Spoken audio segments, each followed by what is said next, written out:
இந்த நாட்டிலும் கூட வேதத்தில் இருந்து ஆண்டவராகிய இயேசு கிறிஸ்து நித்திய ஜீவனுக்கு தம்முடைய பிள்ளைகள் போவதற்காக சொல்லிக் கொடுத்த உவமைகள் ஒன்றிலிருந்து ஒரு கருத்தை ஆண்டவருடைய ஜனங்கள் தெளிவுபடுத்தவும் அதை அவர்கள் வாழ்விலை நடைமுறைப்படுத்தவும் வேண்டும் என்ற ஆண்டவருடைய பாரத்தை பகிர்ந்து கொள்ள நான் வந்திருக்கிறேன். இதுவரையிலே கர்த்தர் உங்களை ஆறுதல் படுத்தி இருக்கிறார், பலப்படுத்தி இருக்கிறார், நிச்சயம் தந்திருக்கிறார். அதே நேரத்தில் வசனம் தந்தால் அதை நம்பி அதன்படி நம் வாழ்க்கையை அமைக்க வேண்டியது நம் மேல் விழுந்த கடமையாய் இருக்கிறது. இந்த நாளின் செய்திக்காக அனைவரும் உங்கள் வேதாகமத்தை லூக்கா எழுதின சுவிசேஷம் 10வது அதிகாரத்துக்கு திருப்பிக் கொள்ளுங்கள். 25வது வசனத்திலிருந்து 37வது வசனம் வரையில இன்றைய செய்தி அடங்கி இருக்கிறது. தயவு செய்து அதே இடத்துல நீங்கள் வேதாகமத்தை கவனிக்கும்படி அன்பாய் கேட்டுக்கொள்கிறேன். சில வசனங்களை வாசிக்க கேட்போம், யாவரும் கவனிக்கும்படி அன்பாய் கேட்கிறேன். அப்பொழுது நியாயசாஸ்திரி ஒருவன் எழுந்திருந்து அவரை சோதிக்கும்படி போதகரே நித்திய ஜீவனை சுதந்தரித்துக் கொள்ளும்படிக்கு நான் என்ன செய்ய வேண்டும் என்று கேட்டான். அதற்கு அவர் நியாயப்பிரமாணத்தில் என்ன எழுதியிருக்கிறது? நீ வாசித்திருக்கிறது என்ன என்றார். அவன் பிரதியுத்தரமாக உன் தேவனாகிய கர்த்தரிடத்தில் முழு இருதயத்தோடும் முழு ஆத்துமாவோடும் முழு பலத்தோடும் முழு சிந்தையோடும் அன்பு கூர்ந்து உன்னிடத்தில் அன்பு கூறுவது போல பிறனிடத்திலும் அன்பு கூறுவாயாக என்று எழுதியிருக்கிறது என்றான். அவர் அவனை நோக்கி நிதானமாய் உத்தரவு சொன்னார். அப்படியே செய். அப்பொழுது பிழைப்பாய் என்றார். அவன் தன்னை நீதிமான் என்று காண்பிக்க மனதாய்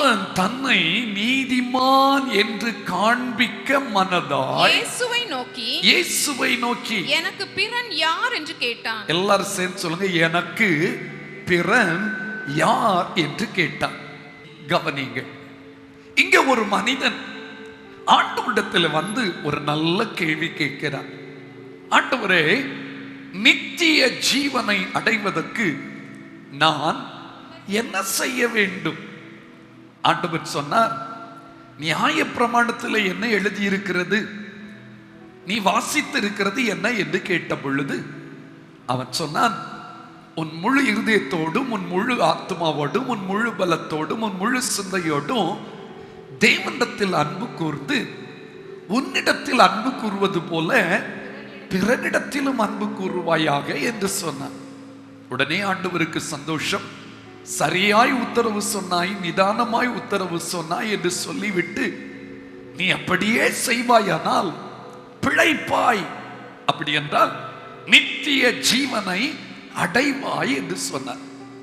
அவனோ தன்னை நீதிமானாக காண்பிக்க மனதுள்ளவனாய் இன்னும் ஒரு கேள்வி ஆண்டவரிடத்தில் கேட்டான். அது சரி ஆண்டவரே, பிறன் என்று சொல்லுகிறீரே, அந்த பிறன் என்றால் யார்? அவனுடைய தன்மை தான் என்ன? அவனுடைய சுபாவம் தான் என்ன? அதை எனக்கு சொல்லும். பிறன் என்று சொல்லி இருக்கிறீரே, அந்த பிறன் யார்? உடனே ஆண்டவர் அதை விளக்குவதற்காக ஒரு உவமையை சொன்னார். நம்ம எல்லாருக்கும் தெரிந்த ஒரு உவமை தான்.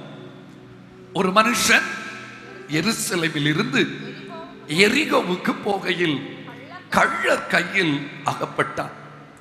அவர்கள் அவன் வஸ்திரங்களை உரிந்து கொண்டு அவனை காயப்படுத்தி குற்றுயிராக விட்டு போனார்கள்.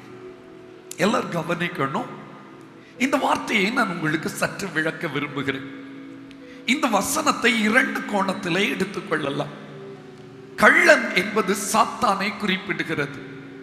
சத்துருவினால் வஞ்சிக்கப்பட்டு ஏமாற்றப்பட்டு பாதிக்கப்பட்டு வேதனைப்பட்டு சாபத்துக்கு உட்பட்டு வாழ்வை முடித்துக் கொள்ள வேண்டும் என்ற வேதனையின் உச்சத்தில் அநேகர் இயேசுவை அறியாமல், நித்திய ஜீவனை குறித்து புரியாமல் குற்றுயிராக ஆத்துமாவிலே மரித்தவர்களாக கிடக்கிறார்கள்.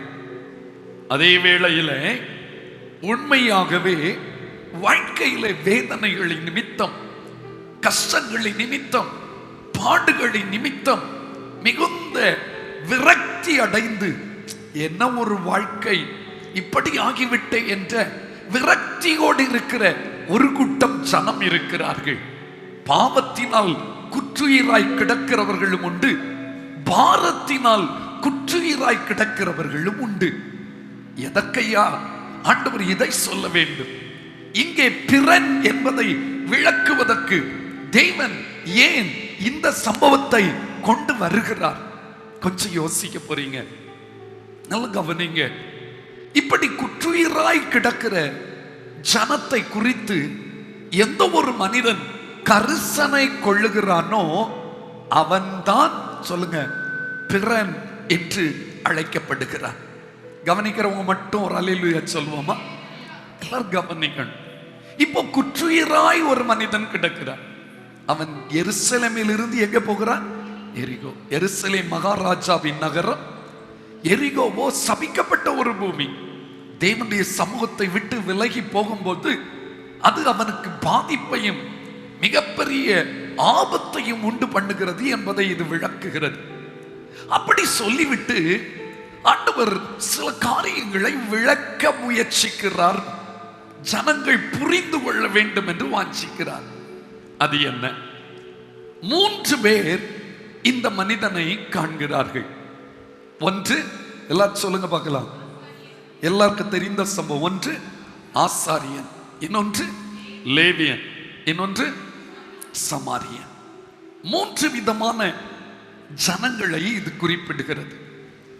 யார் எப்படிப்பட்டவர்களாய் இருந்தார்கள், எப்படிப்பட்டவர்களாய் இருக்க வேண்டும் என்பதுதான் இந்த வசனங்களில் தேவன் நமக்கு புரிந்து கொள்ள வைக்கிற ஒரு சத்தியம். முதலாவது பார்க்கிறோம், ஆசாரியன். ஆசாரியன் என்பவன் தேவனுடைய சன்னிதானத்தில், தேவனுடைய ஆலயத்தில் பணிவிடை செய்கிறவன், தேவனுடைய சமூகத்திலேயே எப்பொழுதும் இருக்கிறவன் என்று வைத்துக் கொள்ளலாம். ஆனால் தேவனுடைய சமூகத்திலே இருக்கிறவன் ஆனாலும் தேவையான ஜனங்களை கண்ட பொழுது அவர்களுடைய தேவைகளை நிவர்த்தி செய்யக்கூடிய அன்பு அற்றவனாய் இருக்கிறான். எல்லாரும் சேர்ந்து சொல்லுங்க, என்ன அற்றவனாய் இருக்கிறான்? கொஞ்சம் கூட சத்தமா தான் சொல்லுங்களா. அன்பு அற்றவனாய் இருக்கிறான். அல்லேலூயா. இன்னைக்கு அநேக கிறிஸ்தவர்கள் தங்களை ஆசாரியர்கள் என்று பேசி மெச்சிக்கொள்வார்கள். ஏனென்றால் புதிய பாட்டுல அவருடைய இரத்தத்தினால் நம்மை தேவன் யாராய் மாற்றி இருக்கிறார்? ஆசாரியர்களாய், ராஜாக்களாய் மாற்றி இருக்கிறார். நல்லா ஜெபிக்கிறாங்க, நல்லா ஊழியம் செய்கிறாங்க. ஆனால் இப்படி குற்றுயிராய் கிடக்கிற ஜனங்களை குறித்து அவர்கள் என்ன செய்வதில்லை, கண்டு கொள்வதும் இல்லை. கண்டாலும் அவர்களை கரிசனையோடு கவனித்துக் கொள்வதும் இல்லை. சொல்றது மட்டும், நான் டெய்லி 3 நேரம் ஜெபம் பண்றேன், சர்ச் ஒரு நாள் கூட தவற விட மாட்டேன், வருஷத்துக்கு ஒரு தடவை பைபிளை வாசிடுவேன், அப்படி கர்த்தரோடு இருக்கிறேன்னு சொல்லுவாங்க. வழியில ஒரு மனிதன் அடிபட்டு விழுந்து கிடந்தால் அவனை பார்த்து விட்டு ஸ்தோத்திரம் பண்ணிட்டு போயிடுவாங்க. ஆண்டவர் அதை விரும்பவில்லை. ஆண்டவர் அதை அருவருக்கிறார். இரண்டாவது ஒரு மனிதன் வருகிறான். அவன் யாரு? லேவியன். இவன் பலி செலுத்துகிறவன். இவனும் கர்த்தருடைய பணிவிடை செய்கிற ஒரு மனிதன் தான். ஆனால் இவனும் அந்த குற்றுயிராய் கிடக்கிற மனிதனை கண்டு, சொல்லுங்க, சத்தமா சொல்லுங்க, பக்கமாய் விலகி போனான். கண்டுக்கவே இல்லைன்னு சொல்லலாம். கண்டான், கண்டும் காணாதது போல போய்விட்டான். அன்புக்குரியவர்களை, இந்த லேவியனும் ஆண்டவருக்கு பிரயோஜனமானவன் என்று தன்னை எண்ணிக்கொண்டாலும் ஆண்டவர் விரும்பின வாழ்க்கை இவனிடத்தில் இல்லை. அன்பை பற்றி பெரிதாய் பேசி இருப்பான், அன்பை பற்றி அநேகருக்கு சொல்லி இருப்பான். ஆனால் வாழ்க்கையிலே கிரியையின் மூலமாய் அன்பை காட்டுவதற்கு அவனுக்கு மனதில்லை. கிரியை இல்லாத ஒரு அன்பு பிரயோஜனமற்றது தானே. இப்படிப்பட்ட ஒரு சந்தர்ப்பம் கிறிஸ்தவர்களாகிய நமக்கு ஒருவேளை அனுமதிக்கப்படுமையானால் எத்தனை பேர் அந்த இடத்திலே அவர்களுக்கு உதவி செய்ய முன் வருவீர்கள்? கொஞ்சம் கை உயர்த்த முடியுமா? கொஞ்சம் பேர் தான் கை வைத்துறாங்க. இப்போ கை வைத்துறது ஈஸி தான். உண்மையில இப்படிப்பட்ட ஒரு சூழ்நிலையில ஒரு மனிதனை கண்டால் நான் அவனுக்கு உதவி செய்வேனா? அதுதான் உண்மையான தேவ அன்பின் அடையாளம். சொல்லுகிறோம், நாங்க அந்நிய பாஷெல்லாம் பேசுவோங்க, நாங்க ஆவியானவரோடு இருக்கோங்க, நாங்க அனலா இருக்கோங்க, நாங்க ஆசீர்வாதமானவற்றை பெற்றிருக்கிறோங்கன்னு சொல்றீங்க. ஆனா ஆண்டவர் எதிர்பார்க்கிற கிரியை, அன்பின் கிரியை. ஆண்டவர் இந்த உலகத்துக்கு எதுவுக்கு வந்தா தெரியுமா? ஒருவரும் கெட்டு போகாமல், எல்லாரும் சொல்லுங்க, ஒருவரும், எல்லாரும் நித்திய ஜீவனை அடையணும். வெறுமனே தேவனிடத்தில் அன்பு கூறுகிறேன், பிறனிடத்தில் அன்பு கூறுகிறேன் என்று சொல்லி பிரயோஜனம் அல்ல. நித்திய ஜீவனை நீ அடைய வேண்டுமானால் கிரியையின் மூலம் உன்னுடைய அன்பின் வாழ்க்கையை வெளிப்படுத்து. அன்பை பற்றி இப்ப பிரசங்கம் பண்ண விட்டா எல்லாரும் பிரசங்கம் பண்ணுவாங்க.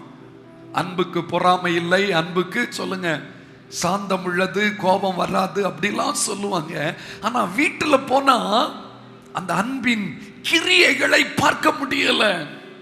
ஐயா, இந்திய தேசத்தின் எல்லைகளிலே எத்தனையோ கோடி ஜனங்கள் ஆண்டவர் இல்லாமல் திருடனாகிய சாத்தான் கையிலே அகப்பட்டு குற்றுயிராய் துடித்துக் கொண்டிருக்கிறார்கள்.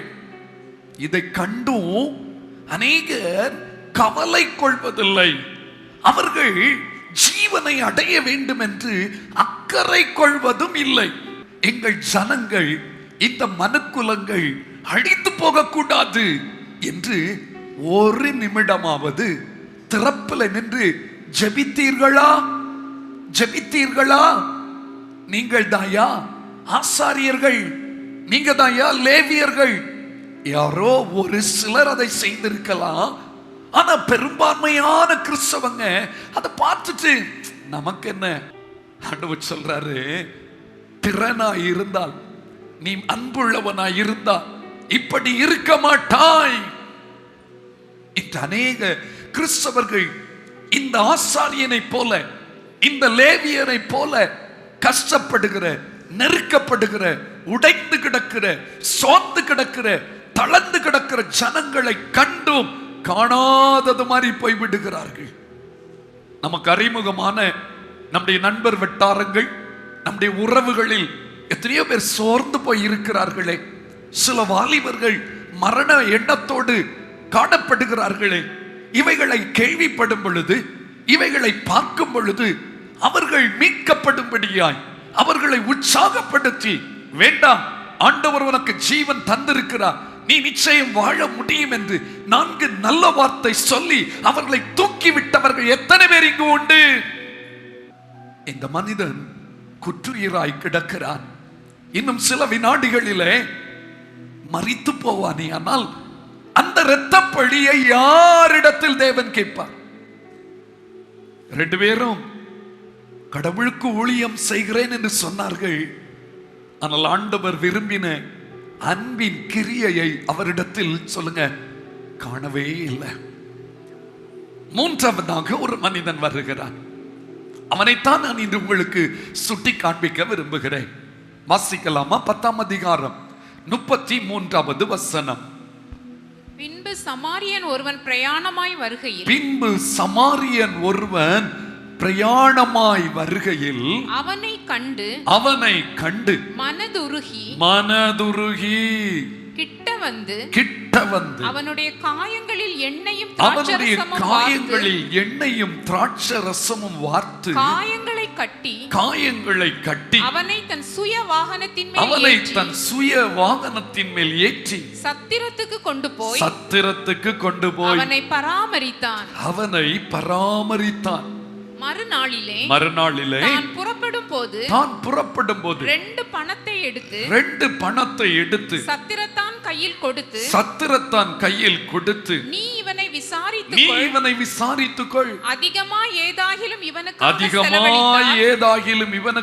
செலவழித்தால் நான் திரும்பி வரும்போது அதை உனக்கு தருவேன் என்றான். இப்படி இருக்க கள்ளர் கையில் அகப்பட்டவனுக்கு இந்த மூன்று பேரில் எவன் பிறனாயிருந்தான், உனக்கு எப்படி தோன்றுகிறது என்றான். அதற்கு அவன் அவனுக்கு இரக்கம் செய்தவனே என்றான். எல்லாரும் சேர்ந்து சொல்லுங்க, அவனுக்கு இரக்கம் செய்தவனே என்றான். அப்பொழுது இயேசு அவனை நோக்கி நீயும் போய் அந்தபடியே செய் என்றார். மூல பாஷையில நீயும் போய் அந்தபடியே செய்து கொண்டே இரு. எப்பொழுதெல்லாம் இப்படி வாய்ப்பு கிடைக்குதோ அப்படியே செய். அப்படியானால் நீ நித்திய ஜீவனை பெற்றுக்கொள்வாய், நீ பிழைப்பாய் என்று வேதம் தெளிவாய் சொல்லுகிறது. அன்பானவர்களே, இப்பொழுது ஒரு கேள்வி கேட்க விரும்புகிறேன்.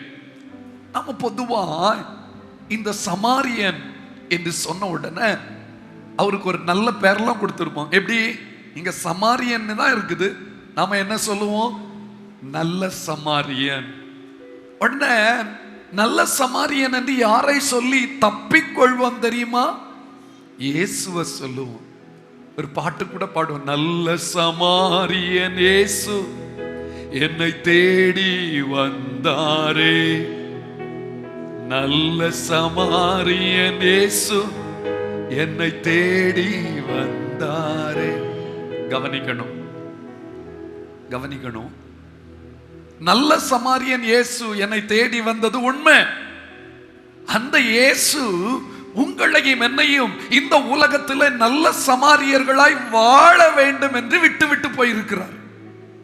அது எத்தனை பேருக்கு தெரியும்? கொஞ்சம் கை உயர்த்துங்க பார்க்கலாம்.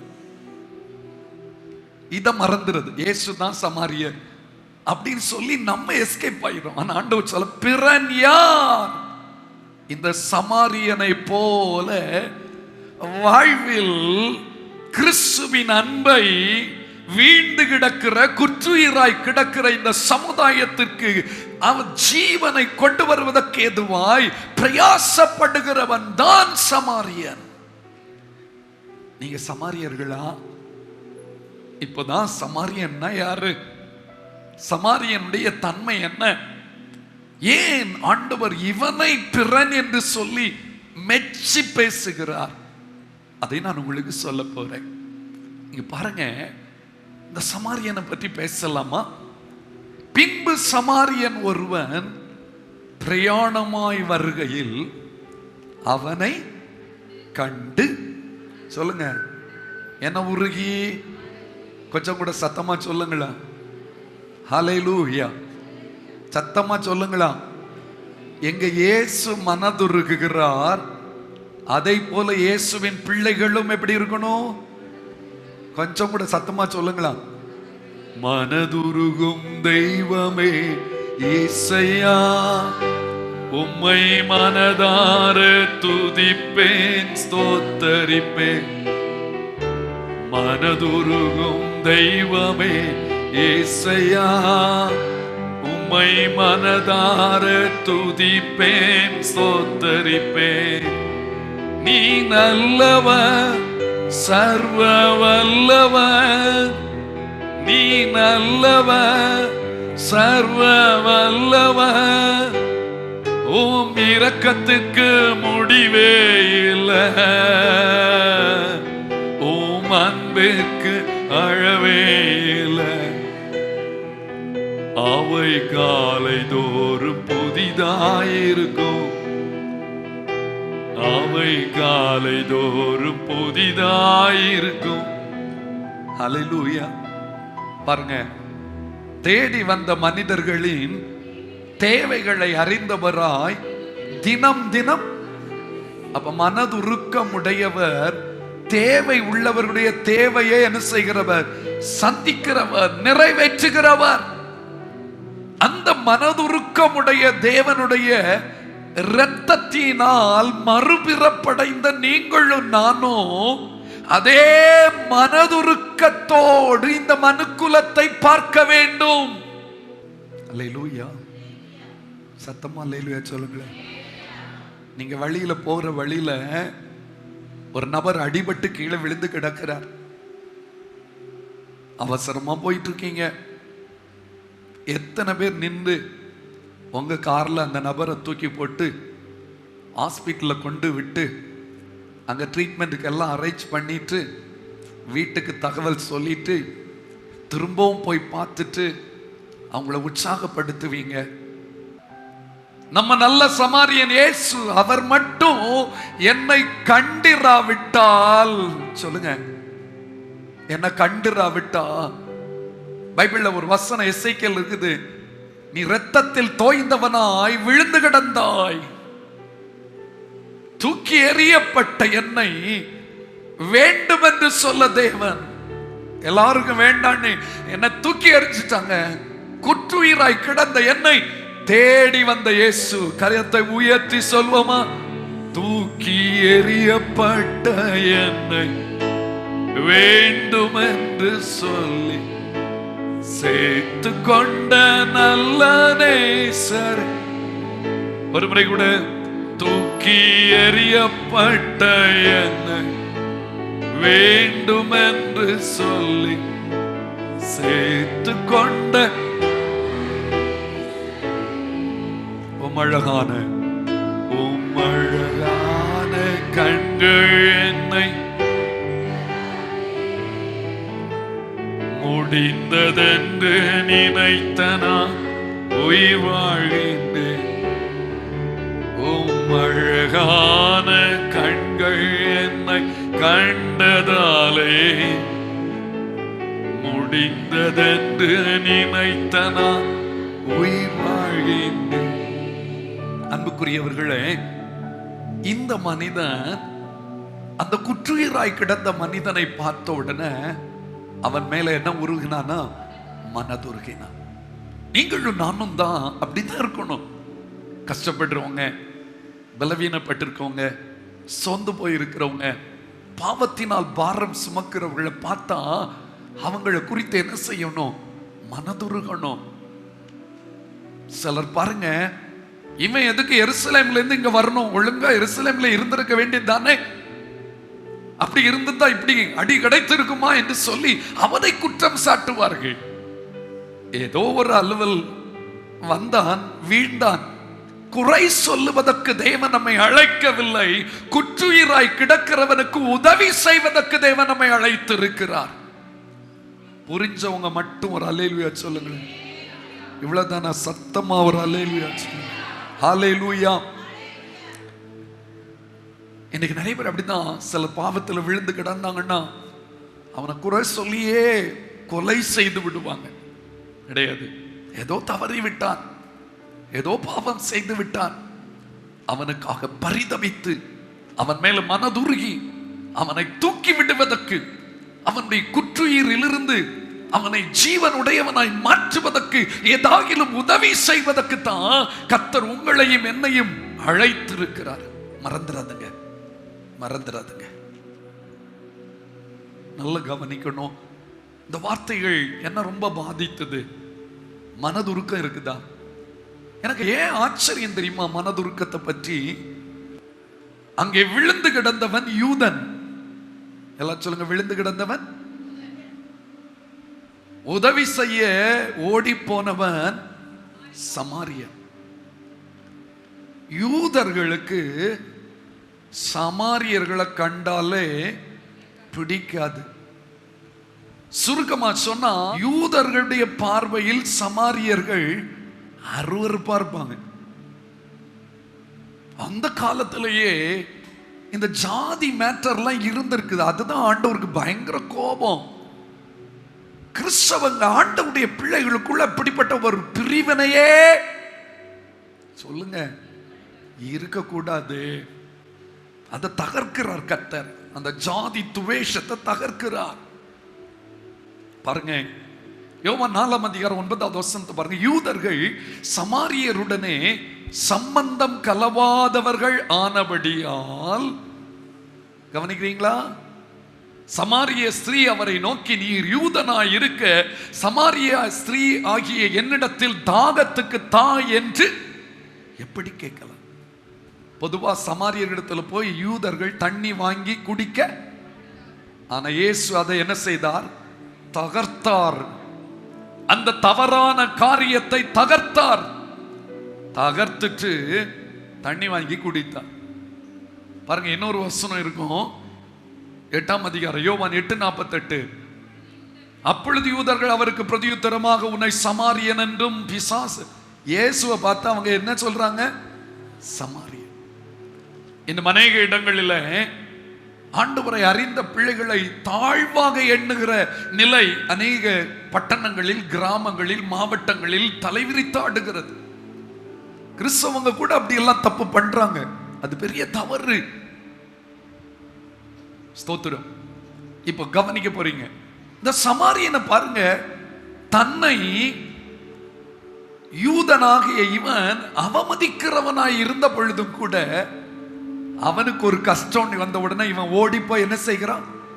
உதவி செய்கிறான், மனதுருகுகிறான். காரணம் என்ன தெரியுமா? அந்த மனிதனுக்குள்ளே தேவ அன்பு நிறைந்திருக்கிறது. கை உயர்த்தி ஆமென் சொல்லலாமா? அல்லேலூயா. நம்ம கஷ்டப்படுத்துறவங்களுக்கு என்ன செய்யணும் தெரியுமா? நன்மை செய்யணும். உண்மையான அன்பு யார்கிட்ட இருக்குதோ அவர்களை வேதனைப்படுத்துகிறவர்களுக்கும் நன்மை செய்து கொண்டே இருப்பார்கள். கரங்களை உயர்த்தி அல்லேலூயா சொல்லுங்களேன். அல்லேலூயா. இயேசுவிடத்தில் அந்த சுபாவம் இருந்துச்சா? தன்னை காட்டி கொடுக்க வந்த யூதாஸ்கிட்ட பார்த்தாண்டு சிநேகிதனேன்னு கூப்பிட்டார். அங்க ஒருத்தங்க காதை வெட்டின உடனே அதை எடுத்து என்ன செய்தார்? ஒட்டி விட்டார். நன்மை செய்கிறவராய் சுற்றி திரிந்தார். ஆண்டவராகிய இயேசு கிறிஸ்துவை பற்றி எழுதப்பட்டிருக்கிறது, அவர் இந்த உலகத்தில் வாழ்ந்த நாட்களில் எல்லாம் நன்மை செய்கிறவராய் என்ன செய்தார்? சுற்றி திரிந்தார். ஆச்சரியமா இருக்கும். நம்மளும் முடிந்த அளவுல நமக்கு தீமை செய்தவர்களுக்கும் என்ன செய்யணும்? எல்லாரும் சத்தமா சொல்ல, நமக்கு தீமை செய்தவர்களுக்கும் என்ன செய்யணும்? நன்மை செய்யணும். பைபிள் சொல்றது நன்மை செய்ய படியுங்கள். நன்மை செய்கிறதுல சோர்ந்து போகவே கூடாது. தேவ அன்பு இருக்குமே. ஆனா கஷ்டப்படுறவங்களை பார்க்கும்போது என்ன உருக்கம் வரும்? மனதுருக்கம் வரும். இப்ப நான் ஒரு கேள்வி கேட்க போறேன். மனதுருக்கம் உள்ளவர்கள் எல்லாம் மகிழ்ச்சியோடு ஒரு அல்லேலூயா சொல்லுங்களேன். நல்லா தான் இருக்குது கேட்கறதுக்கு. பார்க்கலாம். இனி ஒருத்தரும் தப்ப முடியாது. வசனத்தை தெளிவா நீங்க புரிஞ்சாச்சு. இப்படிப்பட்ட ஒரு சூழ்நிலையில ஒரு மனிதனை கண்டால் அந்த இடத்துல நம்ம என்ன செய்யணும்? மனதுருகணும். கரங்களை உயர்த்தி தேவனை ஸ்தோத்திரிக்கலாமா? அல்லேலூயா. அப்ப இந்த சமாரியன் இடத்துல காணப்பட்ட ஒரு நற்குணம் என்ன தெரியுமா? மனதுருக்கம் உள்ளவன். அவன் யாருதான் இந்த என்ன பகைத்தவனா இருந்தா என்ன, நான் அவனை நேசிப்பேன். எனக்கு வேதனை தந்தவனா இருந்தால் என்ன, நான் அவனுக்கு நன்மை செய்வேன். சிலர்லாம் உண்டு, நீங்க எல்லாம் தங்கம் பார்த்தீங்களா? நீங்களா அப்படி தப்பு பண்ண மாட்டீங்க. போன் அடிப்பாங்க. இவங்களுக்கு பிடிக்காத ஒரு ஆள் ஆக்சிடென்ட் ஆகி விழுந்து கிடந்த உடனே ஃப்ரெண்டுக்கு போன் அடிப்பாங்க. கேட்டியா போன வாரம் என்ன ஒருத்தன் திட்டம் பாத்தியா? நான் ஏசப்பட்ட அழுதம் பாத்தியா? இயேசு ஜீவன் உள்ள தேவன், பாரு நான் விழுந்து கிடக்கான். நீ சமாரியன் அல்ல, சத்துருவின் சேனையில் உள்ள ஒரு மனிதன். புரிஞ்சவங்க மட்டும் அல்லேலூயா சொல்லுங்க. உன் சத்துரு பசியா இருந்தால் அவனுக்கு ஆகாரம் கொடு. உன் சத்துரு வீழ்ந்து கிடக்கும் போது அது நிமித்தம் நீ என்ன செய்யாத? சந்தோஷப்படாதே. அதுதான் தெய்வீகம். மனதுல கூட அப்படி ஒரு சந்தோஷம் என்ன செய்யக்கூடாது? வரக்கூடாது. பூரண அன்பு நமக்குள்ள இருந்தால் அப்படிப்பட்ட எண்ணங்கள் நமக்குள் வருவதில்லை. ஹல்லேலூயா. கரத்தை உயர்த்தி தேவனை ஸ்தோத்திரிக்கலாமா? ஜீசஸ். அப்போ முதலாவது மனதுருக்கம் உள்ளவர்களாய் இருக்கணும். இரண்டாவது, இந்த சமாரியனிடத்திலிருந்து கற்றுக்கொள்ளுகிற அடுத்த காரியம் ரொம்ப முக்கியமானது. எல்லாரும் சேர்ந்து வாசிப்போமா? கிட்ட வந்து அவனுடைய காயங்களில் எண்ணெயும் திராட்சரசமும் வார்த்து காயங்களை கட்டி அவனை தன் சுய வாகனத்தின் மேல் ஏற்றி சத்திரத்துக்கு கொண்டு போய் அவனை என்ன செய்தான்? பராமரித்தான். வலது கரத்தை உயர்த்தி ஒரு அல்லேலூயா சொல்லுங்க. ஒருவன் நன்மை செய்ய அறிந்தவனாயிருந்தும் அதை செய்யாமல் போனால் அது அவனுக்கு பாவமாயிருக்கும். சரி, தெரிந்தவங்களோ தெரியாதவங்களோ முன்பின் தெரியாதவங்களாவே இருக்கட்டு, இந்த சமாரியனுக்கு இந்த குறிப்பிட்ட நபரை பற்றி எந்த அறிவுமே, எந்த ஊர்ல உள்ளவன், எந்த வீடு, யார் குடும்பம் ஒன்றும் தெரியாது. முன்பின் தெரியாதவர்கள் ஆனாலும் அவனுக்குள் இருந்த முழுமையான அன்பின் மனதுருக்கம் அவனை செயல்பட தூண்டினது. இப்ப என்ன செய்கிறான்? கிட்ட வர்றான். முன்னால 2 பேர் பார்த்தோம் பாருங்க, பெரிய பரிசுத்தவான்கள், சமுதாயத்திலே மதிக்கப்படத்தக்கவர்களாய் இருந்தார்கள். ஆனால் ஆண்டவருடைய பார்வையில வேதனைக்குரியவர்கள். இன்று அநேகர் அப்படிதான். பவ்யமா வர்ற வரத்தை பார்த்தா அவ்வளவு வெள்ளையும் சொலையுமா அழகா வருவாங்க, பைபிள்லாம் தூக்கிட்டு ரொம்ப பரிசுத்தமா வந்த மாதிரி இருக்கும். ஆனா அவங்களுடைய கிரியைகள் தேவனுக்கு முன்பதாக உண்மை உள்ளவைகளாகவோ நிறைவு உள்ளவைகளாகவோ காணப்படவில்லை. அன்பான கர்த்தருடைய பிள்ளைகளே, ஸ்தோத்திரம். இந்த வார்த்தை என்னை ரொம்ப தொட்டுச்சு. அவங்க 2 பேரையும் பற்றி பார்க்கும்போது விலகி போனார்கள் என்று எழுதப்பட்டிருக்குது. இந்த மனிதன் என்ன செய்தான்? கிட்ட வந்து. பொதுவா இப்படிப்பட்ட ஆக்சிடென்ட் ஆகி கிடக்கிறவங்களை பார்த்தாலே நம்ம என்ன செய்துருவோம் சொல்லுங்க? விலகி ஓடிடுவோம். எடுத்து கூட என்ன செய்ய மாட்டோம். சிலருக்கு அதை பார்ப்பதற்கு தைரியம் இருக்காது. என்ன ஆயிருக்கோ, என்ன நடந்திருக்கோ, ஒரு மாதிரி இருக்கும், படபடப்பா இருக்கும். அது ஒரு டென்ஷனான நேரம். என்ன வேண்டாலும் நடக்கலாம். நம்ம போன நேரம் பார்த்து அவன் உயிர் போயிட்டுனா என்ன ஆகும்? ஆனா இவன் கிட்ட போனா, அன்பு ரிஸ்க் எடுக்க தயங்காது. எத்தனை பேர் ஆமென் சொல்ல முடியும்? கரங்களை உயர்த்தி தேவனை ஸ்தோத்திரிக்கலாமா? தேவ அன்பு ஒரு மனிதனுக்குள்ள இருக்கும்போது அவன் கஷ்டப்படுறவர்களுக்காக இல்லது குற்றுயிரில் இருக்கிறவர்களுக்காக ரிஸ்க் எடுக்க, கடினமான ஒரு காரியத்தை செய்வதற்கு என்ன செய்ய மாட்டான்? தயங்க மாட்டான், யோசிக்க கூட மாட்டான், எழும்பிடுவான். கிட்ட வந்து அவனுடைய காயங்களில் சொல்லுங்க எண்ணெய். எப்படி இருக்கும் அந்த இடம்? ஃபுல்லா எப்படி இருந்திருக்கும்? அவன் சரீரம் குற்று அடிபட்டு காயப்பட்டு மெல்லாம் ரத்தம். கிட்ட போறதுக்கு அருவருப்பா இருந்திருக்கும். ஆனா அன்புக்கு அருவருப்பே சொல்லுங்க கிடையாது. கையை உயர்த்தியாம பிள்ளை தொழில போய் இல்ல அசுத்தத்துல போய் உருண்டுட்டு ஓடி வந்தாலும் தாய் சொல்லுங்க தூக்கி. ஏன்? அன்பு, தாயின் அன்பு. அத போல தெய்வ அன்பு உங்களுக்குள்ள இருக்குமே. ஆனா குற்றுயிராய் கிடக்கிறவர்கள், பாவத்தில் ஆகட்டும், மிக மோசமான பாவ வாழ்க்கை வாழ்ந்து அவர்கள் பரிதபிக்கப்படத்தக்க நிலையில் இருந்தாலும் பரவாயில்லை, அவங்களை அருவருக்க மாட்டோம். அவங்க ஜீவன் அடைய வேண்டும் என்ற வாஞ்சையோடு கூட அவங்க கிட்ட போய் இயேசுவின் அன்பை எடுத்து சொல்ல முடியுமே, அவர்களுக்கு நல் வழிகளை சொல்லிக் கொடுக்க முடியுமே. கிட்ட வந்து அவனுடைய காயங்களில் சொல்லுங்க எண்ணெயும் திராட்சரசமும் வார்த்தானாம். வலது கரத்தை உயர்த்தி அல்லேலூயா சொல்லுங்க. ஐ திங்க் இவன் பிரயாணம் பண்றவன் பாருங்க, முன்னாடி எல்லாம் அப்படிதான், ரொம்ப தூரம் பிரயாணமா இருக்கும். அவங்க தங்களுக்கு தேவையான மருந்து வகைகள், ஆகாரங்கள் எல்லாம் கொண்டு போவாங்க. இவன் கிட்ட போனவன் நிச்சயமா பிரயாணத்துல இருக்கும்போது நல்ல ட்ரெஸ் தானே போட்டிருப்பான். எத்தனை பேர் ஆமோதிக்கிறீங்க? இரத்த காயத்துல கிடக்கிறவனை போய் தூக்குனா அந்த வஸ்திரத்தில் அது படுவதற்கு வாய்ப்பு இருக்குது. ஆனா அதை பற்றி எல்லாம் கவலைப்படல. அன்பு எதையும் தாங்கும், எதையும் தியாகம் பண்ணும். உங்களுக்குள்ள தெய்வ அன்பு இருந்துச்சுன்னா யார் என்ன சொன்னா என்ன சரி. பிள்ளை 2 வார்த்தை திட்டிட்டுன்னா அடுத்த நாள் திரும்ப அதே பிள்ளைகிட்ட பல்ல கட்டுவாங்க. ஸ்தோத்திரம், அல்லேலூயா. ஏன் அந்த பிள்ளைக்கு மேல என்ன இருக்குது? அதே நேரத்தில் வேற ஒரு ஆள் வழியில போறவன் கோவத்தில் திட்டிட்டு போயிட்டான்னா பாப்போமா? பார்க்கணும். அதுதான் சமாரியனுடைய கேரக்டர். அந்த மாதிரி ஒரு தேவ அன்பு எனக்கு வேணும்னு விரும்புறவங்க மட்டும் ஒரு அல்லேலூயா சொல்லலாமா? அல்லேலூயா. தன்கிட்ட இருந்த எண்ணெய அவன் காயங்களில் என்ன செய்கிறானாம்? கொஞ்சம் யோசிச்சு பாருங்க, கொஞ்சம் இமேஜின் பண்ணி பாருங்க, கற்பனை. அவன் அப்படியே தூக்கி அவன் கையில தாங்கி மடியில கடத்தி அவனுக்கு மேல எண்ணெயை போட்டு திராட்சை ரசத்தை வார்த்து ஒருவேளை குடிக்க கொடுத்தானு தெரியல. இவனுடைய ஆகாரம், இவன் தனக்கென்று வைத்திருந்ததை அன்பின் நிமித்தம் ஒரு மனிதன் ஜீவன் அடைவதற்காய் தியாகம் பண்ணுகிறான். திராட்சை ரசம் வார்த்தான். ஹலோ, அன்பு இருந்தா தியாகம் பண்ணுவோம். வலது கரத்தை உயர்த்தி ஆமென் சொல்லலாமா? ஒரு மனிதன் ஜீவன் அடைவதற்காக தன்னுடைய ஆகாரத்தை தியாகம் பண்றான். காயங்களை கட்டி, காயங்களை கட்டுறதுக்கு துணிக்கு எங்க போயிருப்பான்?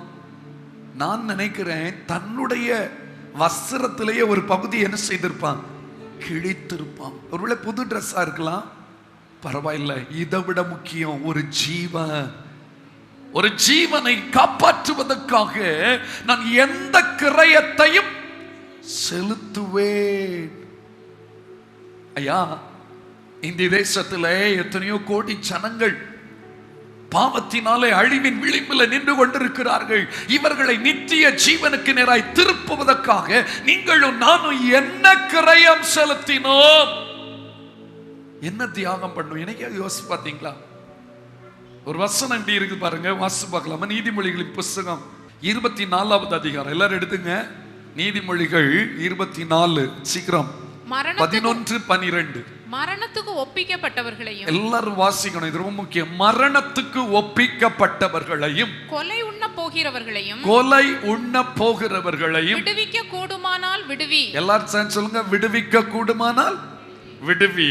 அதை அறியோம் என்பாயாகில், அதெல்லாம் எனக்கு தெரியாது என்று சொல்வாயானால், இருதயங்களை சோதிக்கிறவர் அறியாரோ? இருதயத்தை சோதிக்கிறவருக்கு உன் மனசுல இருக்கிறது என்ன என்பது தெரியாதோ? உன் ஆத்துமாவை காக்கிறவர் உன் கவனியாரோ? ஆத்துமாவை இவ்வளவு நாள் அழிவுக்கு விலக்கி பாதுகாத்தவருக்கு அது தெரியாதோ? அவர் மனுஷனுக்கு அவனவன் கிரியைக்கு தக்கதாக, எல்லாரும் சேர்ந்து சொல்லுங்க, அவனவன் கிரியைக்கு கிரியைக்கு தக்கதாக பலன் அழியாரோ? கண்டிப்பா என்ன கிடைக்கும்? பலன். தப்புவிக்க முடியுமானால் நாம் என்ன செய்யணும்? அவங்கள தப்புவித்து விடணும். எனக்கு ஒன்றும் தெரியாது, எனக்கெல்லாம் இயேசுவை பற்றி சொல்ல தெரியாது, நமக்கு அந்த திறமை எல்லாம் இல்லை அப்படின்னு நீ ஒதுங்குவாயானால் உனக்கு கிரியைகளுக்கு தக்க பலனை கத்த நிச்சயம் தருவார். தப்பவே முடியாது. இப்ப திரும்ப வாங்க, லூக்கா 10ஆம் அதிகாரம் 34வது வசனத்துக்கு வந்துருங்க. கிட்ட வந்து அவனுடைய காயங்களில் எண்ணெயும் திராட்சரசமும் வார்த்து காயங்களை கட்டி அவனை தன் சுய வாகனத்தின் மேல் ஏற்றி. எல்லாரும் சொல்லுங்க, அவனை கொஞ்சம் கூட சத்தமா சொல்லுங்க. தன் சுய வாகனத்தின். இப்போ ஒரு கற்பனை சொல்ல போறேன், நீங்க உங்களை நினைச்சிடக்கூடாது. கற்பனை கதை. இப்போ இப்படி ஒரு சிச்சுவேஷன்ல ஒரு நல்ல தேவ மனிதர், கடவுளுக்கு பயப்படுற ஒரு மனிதர் கார்ல போயிட்டு இருக்காரு. வழியில ஒரு ஆள் ஆக்சிடென்ட் ஆகி கிடக்குற. உடனே இவர் கடவுளுக்கு பயப்படுற பாருங்க, வண்டியை நிறுத்திட்டு கிட்ட போய் பார்க்கிறாரு. ரொம்ப சீரியஸா இருக்குது கண்டிஷன். உடனே மனைவிக்கு போன் பண்றாரு. மனைவி இவர் வெளியில கார் எடுத்துட்டு போனதுல இருந்து வீட்டுல முழங்கால நின்று ஜெபம் பண்ணிட்டே இருக்காங்க. ஆண்டவரே, என் புருஷன் போற இடத்துல எல்லாம் பாதுகாத்துக் கொள்ளும் அப்படின்னு ஒரே ஜெபம், தீயா ஜெபம். இவர் போன் பண்ணார். அப்படி போன் பண்ணி பேர சொல்லி, விஷயம் தெரியுமா, இப்படி ஆயிடுச்சு, ஒரு பிரதர் இப்படி விழுந்து கிடக்கிறாரு, நான் வந்து நம்ம கார்ல தூக்கி போட்டு அவர் ஹாஸ்பிட்டலுக்கு கொண்டு போறேன் அப்படின்னு சொன்னார். உடனே அந்த அம்மா ஜபத்திலே ஆவியில நிரம்பினவர்களாய், உமக்கு வேற வேலையே இல்லையா? எந்த ஊர் பேர் தெரியாதவன எங்க அப்பா டவுரிக்கு தந்த கார்ல ஏத்துறதுக்கு நிக்கிற, ஒழுங்கா வீடு வந்து சேர்றீரா இல்லது நான் அங்க வரட்டுமா? கிறிஸ்தவங்க தான், ஜெபிக்கிறவங்க தான் தன்னுடைய வாகனத்தை கூட குற்றுயிராய் கிடக்கிறவனுக்கு ஜீவன் கொடுப்பதற்குரிய ஒரு அனுகூலமாய் அனுப்புவதற்கு ஆயத்தமற்றவர்கள். ஆனா என்ன சொல்லுவாங்க, நாங்க கிறிஸ்தவங்க, பரம்பரையா கிறிஸ்தவங்க, ஆண்டவருடைய பிள்ளைங்க சொல்லுவாங்களே. தேவன் வருவார், கணக்கு கேட்பார். நம்முடைய வாகனங்கள் குற்றுயிராய் கிடக்கிறவனுக்கு ஜீவனை கொடுக்கிற ஸ்தலத்துக்கு கொண்டு போய் சேர்ப்பதற்கு பிரயோஜனப்படட்டும். எத்தனை பேர் ஆமென் சொல்ல முடியும்? கர்த்தர் நமக்கு தந்திருக்கிற ஆசீர்வாதங்கள் எல்லாம் ஆண்டவருடைய நாம மகிமை அடைவதற்கும், ஆண்டவருடைய சித்தம் நிறைவேற்றப்படுவதற்கும், ஆண்டவருடைய அன்பு வெளிப்படுத்தப்படுவதற்கும் பயன்படுத்தப்படுவதாக. அப்ப யோசிச்சு பார்த்தேன், தான் கம்ஃபர்ட்டா வந்த வாகனத்தை இப்ப யாருக்கு கொடுக்கிறான்? குற்றுயிராய் கிடக்கிறவன், யாருன்னே தெரியாதுங்க, கொடுத்துட்டு அந்த ராத்திரியாச்சோ பகலாச்சோ தெரியல, அங்க நம்ம ஊரை மாதிரி இப்ப உள்ளது மாதிரி கூகுள் மேப்ல சர்ச் பண்ணா லாட்ஜ் எங்க இருக்குன்னு கண்டுபிடிக்க முடியுமா? சத்திரம் ஹாஸ்பிட்டல் எங்க இருக்குன்னு கண்டுபிடிக்க முடியுமா? முடியாது. பல மைல்களா இருக்கலாம். முன்பின் தெரியாத ஒரு மனிதனை காப்பாற்றுவதற்காக இந்த மனிதன் பல மைல் தூரம் அவனை வாகனத்தில் ஏற்றி இவன் பின்னால நடக்கிறான், அலைகிறான். அலைந்தது மட்டுமல்ல, சத்திரத்துல கொண்டு போய் சேர்த்து அவனுக்கு ட்ரீட்மெண்ட் பண்ணி அன்றைக்கு ராத்திரி அவனோடு கூட தங்குகிறான். வாகனம் வைத்திருந்தானே ஆனால் அவன் வசதி வாய்ப்புள்ளவனாகத்தானே இருந்திருக்க முடியும். ஆனால் வசதி இல்லாத அந்த சத்திரத்திலே ஒரு மனிதனுக்காக, அவனுடைய ஜீவனை காப்பாற்றுவதற்காக தன்னுடைய தூக்கத்தையே அன்று ராத்திரி தொலைத்து விட்டு விழித்து விழித்து பார்க்கிறான். ஜீவன் இருக்கிறதா? முன்னேற்றம் இருக்கிறதா? அடுத்த நாள் தான் வீட்டுக்கு போறான். ஐயா, உண்மையான சமாரியர்கள் ஒரு ஆத்தும மீட்பிற்காக ஒரு ஆண்டை கூட செலவழிக்க தயங்கவே மாட்டார்கள். ஏனென்றால் ஆத்தும மீட்பு விலையேற பெற்றது. கை உயர்த்துற அல்லேலூயா சொல்லுங்க. விலையேற பெற்ற திருரத்தமே அவர் விழாவில் இன்று பாயுதே. விலையேற பெற்றோனாய் உன்னை மாற்ற விலையா இந்த விலையேற பெற்றோனாய் உன்னை மாற்ற விலையா இந்த. கரங்களை உயர்த்தி தேவனை ஸ்தோத்தரிக்கலாமா? முடிஞ்சா கொஞ்சம் கூட சத்தமா ஒரு அல்லேலூயா சொல்லலாமா? அவன் ரெண்டு காரியம். முதலாவது, அவன் மனதுருக்கம் உள்ளவன். இரண்டாவது, அவன் என்ன செய்கிறவன்? சொல்லுங்க, உதவி செய்கிறான். உபவாசம் பண்றதெல்லாம் நல்லதுதான். ஆனா உதவி செய்யாம உபவாசம் பண்ணினா அந்த உபவாசத்தை கர்த்தர் என்ன செய்ய மாட்டார்? ஏற்க மாட்டார்னு ஏசாயா 58:6-7 எழுதி இருக்கு. பிறகு போய் படிங்க, கவனிக்கல. எனக்கு ஆச்சரியமா இருந்துச்சு. மூணாவது பாயிண்ட் ரொம்ப நல்லா இருக்கு பாருங்க. மூணாவது, லூக்கா 10ஆம் அதிகாரம் 35வது வசனத்தை வாசிங்க. மறுநாளிலே தான் புறப்படும் போது ரெண்டு பணத்தை எடுத்து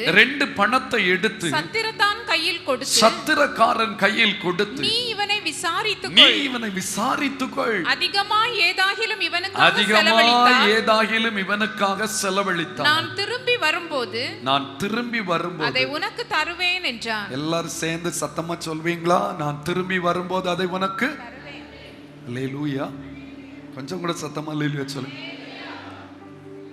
ஒரு குற்றுயிராய் கிடப்பவனை காப்பாற்றுவதற்காக தன்னுடைய சம்பாத்தியத்தை என்ன செய்தான்? அவன் செலவு பண்ணினான்.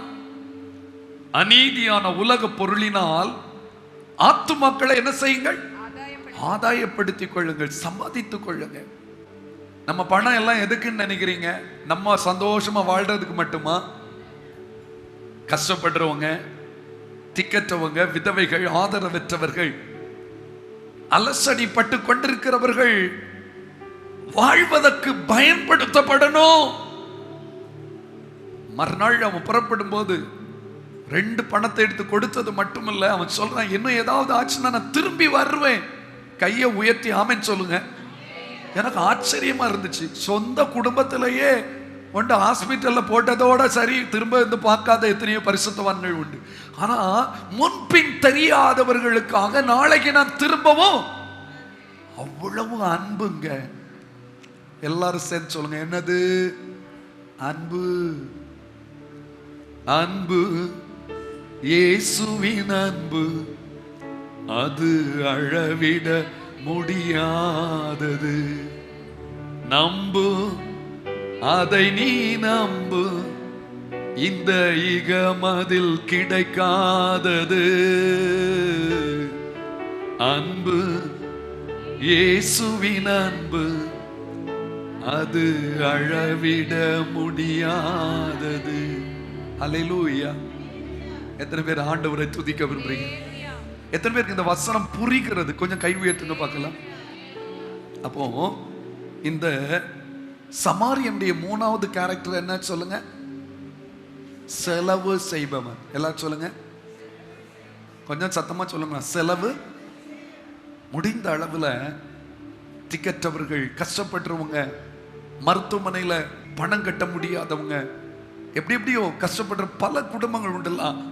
நமக்கு தெரியுமே ஆனால், நாம நிச்சயமா நம்மால முடியுமே ஆனால் அவர்களுக்கு உதவி செய்து அந்த சிக்கலான நேரத்தில் அவர்களை தூக்கி விடுவதற்கு முன் வருபவர்கள் தான் சமாரியர்கள்.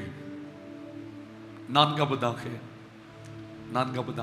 இப்படி இருக்க கள்ளர் கையில் அகப்பட்டவனுக்கு இந்த 3 பேரில் எவன் பிறனாய் இருந்தான்? உனக்கு எப்படி தோன்றுகிறது என்றார். அதற்கு அவன், எல்லாரும் சேர்ந்து சொல்லுங்க, அதற்கு அவன், அவனுக்கு இரக்கம் செய்தவனே என்றார். அவனுக்கு இரக்கம் செய்தவன். அப்ப இவன் யாரு சொல்லுங்க? இரக்கம் செய்கிறவன். எல்லாரும் சேர்ந்து சொல்லுங்க, இரக்கம் செய்கிறவன். இரக்கம் உள்ளவர்கள் பாக்கியவான்கள், அவர்கள் இரக்கம் பெறுவார்கள். இப்ப ஒரு கேள்வி, இரக்கம் உள்ளவங்க எல்லாம் ஒரு அல்லேலூயா சொல்லுங்க. இரக்கம் உள்ளவர்களா இருக்கணும். இந்த மனுஷன் எவ்வளவு இரக்கமா இருக்கப்பல பாருங்க. அந்த வசனத்தை பாருங்க, நீதிமொழிகள் 14ஆம் அதிகாரம். பிறனை அவமதிக்கிறவன் பாவம் செய்கிறான். தரித்திரனுக்கு இறங்குகிறவனோ, எல்லாரும் சேர்ந்து சொல்லுங்க, தரித்திரனுக்கு இறங்குகிறவனோ பாக்கியம் அடைவான். பாக்கியமானவர்களா மாறணுமா? ஆசீர்வாதமானவர்களா மாறணுமா? இரக்கம் செய்யுங்கள். ஓசியா 6:6. பலியை அல்ல இரக்கத்தை தான் விரும்புகிறேன். போதும். பலியை விட எதை தான் எனக்கு விருப்பம்? நீ 1000 ஸ்தோத்திர பலி. சிலர் பாத்தீங்களா, ட்ரெயின்ல போகும்போதும் கையில என்ன வச்சிருப்பாங்க? பைபிள் மட்டும் இல்ல, இப்ப வேற ஒண்ணு வச்சிருப்பாங்க, 1000 ஸ்தோத்திர பலிகள், ஒரே பலி செலுத்தல். ஆனா பக்கத்துல ஒருத்தன் வந்து, ஐயா அம்மா ஒரு டீக்கு பணம் தாங்க அம்மா அப்படின்னு சொன்னா, போ டீ அப்படி சொல்லி விடுவான். இரக்கமற்றவர்கள். பலி எல்லாம் முக்கியம், இரக்கம். அடுத்து பாருங்க, மனுஷனே நன்மை இன்னதென்று அவர் உனக்கு அறிவித்திருக்கிறார். நியாயம் செய்து இரக்கத்தை சிநேகித்து உன் தேவனுக்கு முன்பாக மனத்தாழ்மையாய் நடப்பதை அல்லாமல் வேற என்னத்தை கர்த்தர் உன்னிடத்தில் கேட்கிறார்? போதும். வேற என்னத்தை கர்த்தர் உன்னிடத்தில் கேட்கிறார்? நல்ல கவனிங்க, இரக்கத்தை தான் சிநேகிக்கணும். இறங்குவோங்க. 4 காரியம் இந்த மனிதனிடத்தில் இருந்து. 1, மனதுருக்கம் உள்ளவன். 2, உதவி செய்பவன். 3, செலவு செய்பவன். 4, இரக்கம் செய்தவன். எதற்கு? குற்றுயிராய் கிடக்கிற ஒரு மனிதனை வாழ்வடைய செய்வதற்கு. நீங்களும் நானோ இப்படிப்பட்ட சூழ்நிலைகளில் மனதுருக்கம் உள்ளவர்களாய், உதவி செய்பவர்களாய், செலவு செய்கிறவர்களாய், இரக்கம் செய்கிறவர்களாய் இருப்போமேயானால் ஆண்டவருடைய ராஜ்யத்திலே பங்காளிகளாய் மாற முடியும். வெறுமனே பாட்டு பாடி ஸ்தோத்திரம் பண்ணிட்டு அன்பின் கிரியைகள் இல்லாதவர்களாய் இருந்தால் ஆண்டவருடைய வருகையில் கைவிடப்படுவது நிச்சயம்.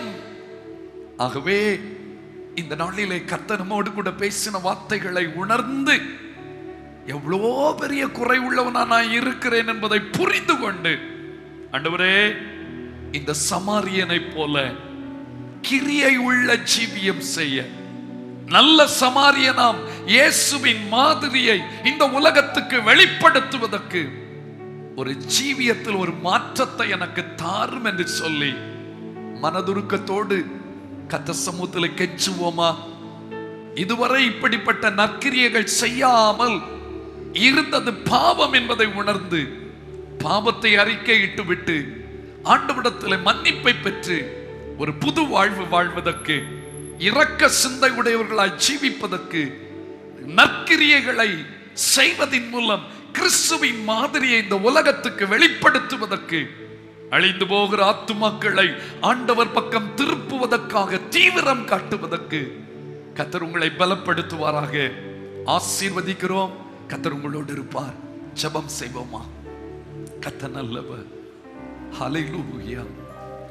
எல்லா தெய்வ பிள்ளைகளும் கர்த்தருடைய வார்த்தையை நன்றாய் கவனித்தீங்க. கர்த்தர் நம்மோடு கூட பேசினார். தயவு செய்து எல்லாரும் முழங்கால் படியிட முடிந்தால் ஒரு விசை என்னை மன்னியும். இயேசுவே, என் தெய்வமே, என் மேல் மனம் இறங்கும். அப்படியே கண்களை மூடுவோம். உண்மையிலே நான் எவ்வளவு பெரிய குறை உள்ளவன்.